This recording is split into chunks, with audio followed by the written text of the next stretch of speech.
So delighted to welcome to the podcast Brian Fitzgerald, who's involved with Ireland Touch Rugby. Brian, welcome to the podcast. How are we? Yeah, really good, Dan. Hey, Sean, how are you? And thanks for coming on, Brian. No worries, no worries. Thanks for having me on. Brian, do you want to tell us a little bit of firstly how you got involved with Ireland Touch Rugby itself?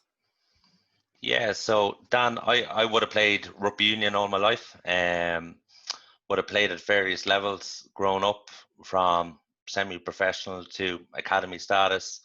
Um, and then through injury, I ended up back in my local club, playing my local club in AIL. And I was living with a teammate of mine, and as most rugby clubs or even people that don't really play rugby would know, like tip or touch, that they would play as a warm-up exercise before training. And my housemate turned around, he said very cockily one day, "Oh, we're class at touch. I wonder, is there an international team?"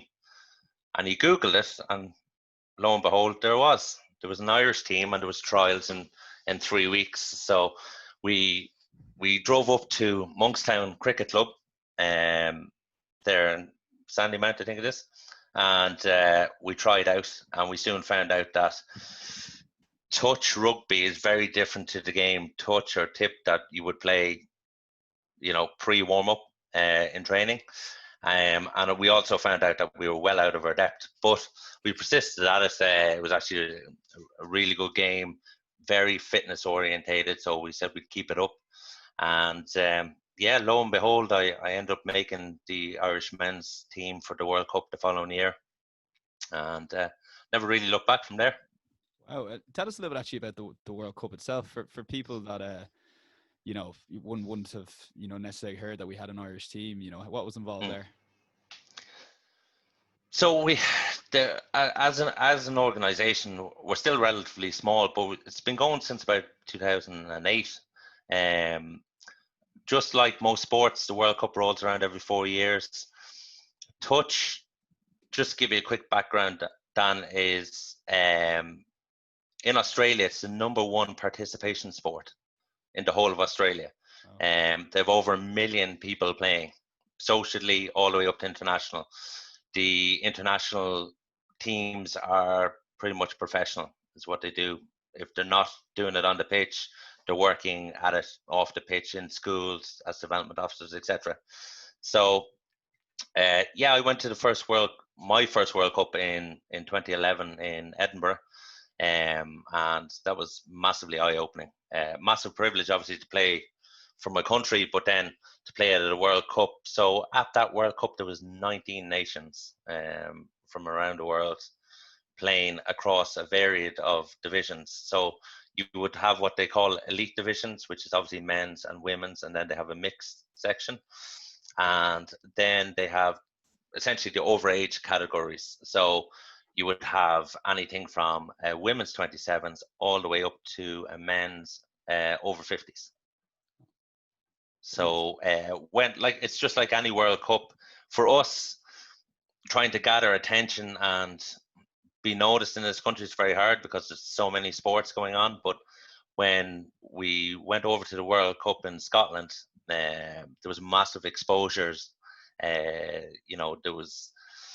was banners all over Edinburgh. There was adverts in all the papers. The crowds that came to it were massively opening. And then, as I was there thinking to myself, 12 months ago, I didn't even know what touch was. So, yeah, it's trying to grow the sport within the Northern Hemisphere is the main thing, and particularly in Ireland.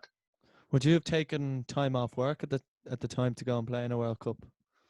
Yeah, now I did, Sean, and I did have to explain to my bosses what touch was and show them videos and so on. But no, they were massively supportive in what I did. So I suppose as a sport, we're still very young and we're growing, but we wouldn't be too dissimilar to fitness levels of GA, or as I said, we are kind of starting to work with the Irish Sevens players.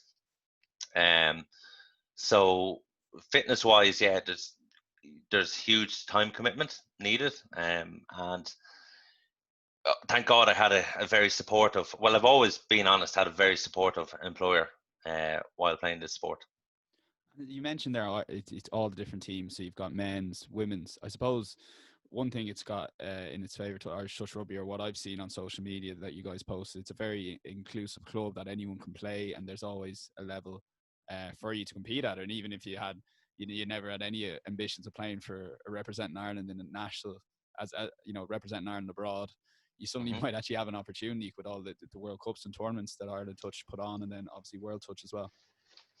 Yeah, no, it's hugely inclusive. We have around 10 clubs dotted around Ireland at the moment. Majority of them are in Leinster. As you said, Dan, we're very prevalent on social media, so it's very easy to just reach out and find your local club. Everyone is welcome of all abilities, whether you've ever touched a rugby ball before or whether you're an ex-pro. We have, like, that's the beauty of it. We have players that you could run out on a Monday night and you could be playing with an ex-international rugby union player standing right beside you. Or you could be playing beside a girl that never touched a rugby ball in her life and just wanted to take it up because her mates did it. And that's the beauty of it. Everyone is welcome. Everyone's inclusive. And yeah, there is a competitive side, but if you don't want to go down that route, there's also a very, very good social side to it. And what kind of age groups there are you targeting? Are you targeting young professionals that are in an office and might tell another person they're playing touch rugby? And is that how you start growing the game from there, reaching out towards schools then? Yeah, no. So, Sean, yeah, initially when we started way back in 2008 and so on, yes, it was word of mouth. Now we've developed as an organization to the stage where we are branching out into schools. We have an affiliation with Blackrock College and with Old Wesley at the moment. So quite a lot of our underage internationals come from those two schools. And yeah, and still very much word of mouth.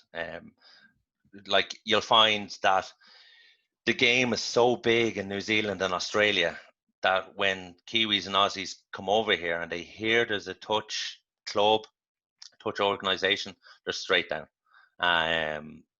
To the point where I've shown up to a competition in Belfast and Charles Piatow and Jared Payne were playing in it.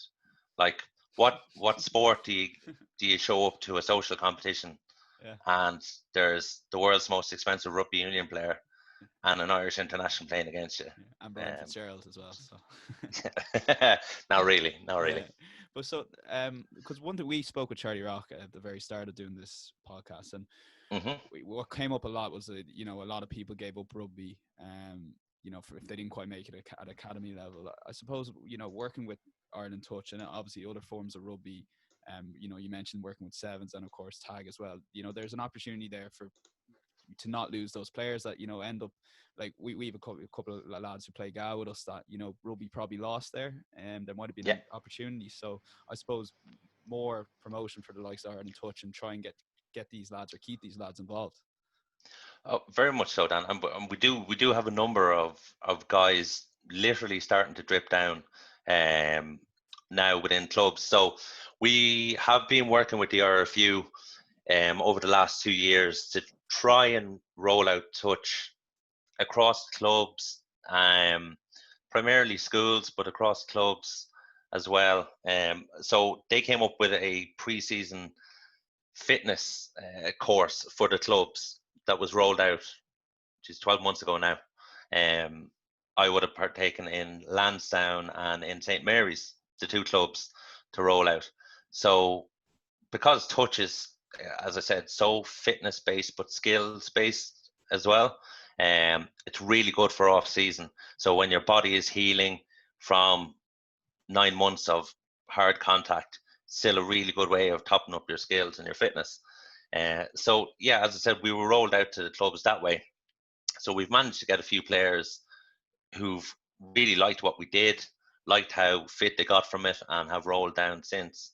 And just exactly like you said, Dan, we've had one particular player that is probably one of the standout players now on the men's open team, and he was a former Leinster underage prospect was it kind of in their sub academy, was playing very high level AIL, and just took a bad tackle in a match and tore his spleen. He could never play contact rugby again.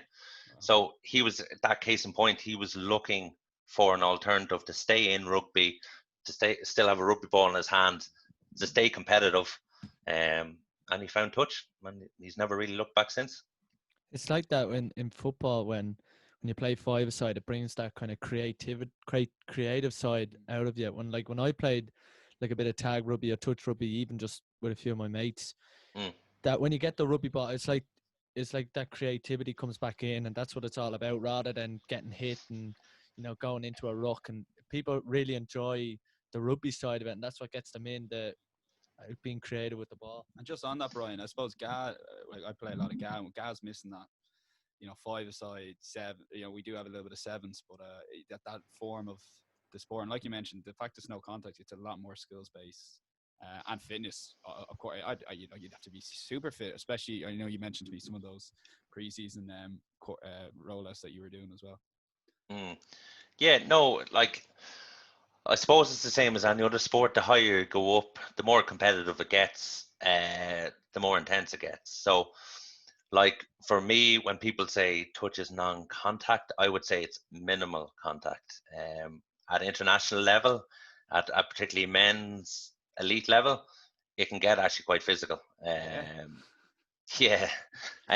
Whereas then you roll it down to, you show up into Energia Park on a Monday night. I know Donnybrook have a club there, and they have people who've never touched a rugby ball before, and it's very minimal contact, and they guide you through it. But yeah, as you said, Dan, like it is very much skills based, and Sean is just going back to what you said. The skills start to come back. Some of the biggest names in both rugby league and rugby union, skills wise, that you can think of, have come from touch. And we're very slow to promote in this country our skills. Now that's why we're trying to work with organizations such as the RFU to develop it, because we think we have something that can help their players while bringing back certain contact, but bringing up the skills. It's often something you hear brought up in the media post games, that the Irish rugby skill level isn't where the Southern Hemisphere's is. The reason it's not is because primarily it's down to touch. Like if you guys could see how big touch was in Australia and New Zealand, like they play it on the breaks in school. Like we would have a kick of a football or kick a GA ball around. They play a game of touch. That's what they do. That's why their skills are so good. Just so a couple of things, Brian, on the rules then. So just is there anything that people might not know about the rules, or just give a general overview really of what's involved? Yeah, so touch is derived from rugby league. About 50 years ago in Australia, post-season, exactly like we discussed, the rugby league professionals didn't want to keep contact involved in their off-season, so they developed this game called touch. So the rules kind of derived a bit from rugby league. So the pitch is 70 meters by 50 meters wide. You get 6 touches on the ball, exactly like rugby league, but there's no kicking in it. So six touches and turnover. You've got 6v6 on the pitch at any one time. You've got a squad of 14, a match squad of 14. So essentially you have one sub on and off. A game is 20 minutes a half, and by the end of it, I can tell you, you're fairly tired. I was actually getting a bit tired, thinking there's no real room for a passenger there. I don't know where I'm going to fit in, but that's brilliant. You mentioned the European Championships were meant to be on, but Ireland Touch promoting a development league. Can you tell us a little bit about that? Yeah. So we are promoting a league called the Irish Touch League. So as you alluded to there, Dan, the European Championships should have been on last week. Obviously, the situation we're in with COVID, it's been shut down. So we came together as an organisation realistically looking 12 months ahead and saying for our high level players, what was there to keep them active? You know, these guys have been training since maybe the end of September 2019 for this, still are. And so we created a new league called the Irish Touch League. We hope to have the announcement rolled out on the 24th of August, with the competition being in October. So what we've done is it's going to be a 4-team league over 10 weeks. These are going to be the elite athletes, but for the first time in Ireland, to help promote the game, we're going to stream it live.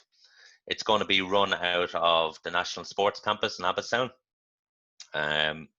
And yeah, we hope to promote the game that way by showing people what they can achieve. It's not unattainable.